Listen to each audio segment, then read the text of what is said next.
Totoo naman eh, 'di ba? Pinipilit na lang natin yung sarili natin na magpaka-busy.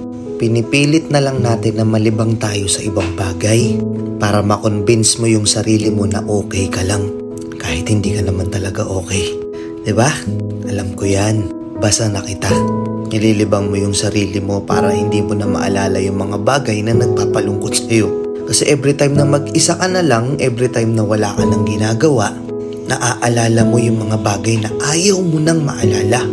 Naiisip mo yung mga bagay na ayaw mo nang isipin.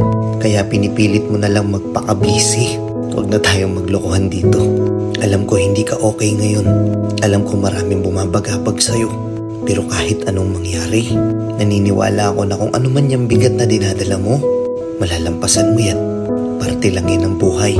Kung wala mang nagsabi sa'yo nito, kung lahat man ng tao sa paligid mo wala nang pakialam sa'yo, gusto ko lang malaman mo na oo ako, naniniwala ako na magiging okay din ang lahat. Kaya ikaw, umiti ka naman kahit konti. Huwag mong hayaang yung kalungkutan mo na yan sirain yung magandang ngiti mo. Deserve mong maging masaya.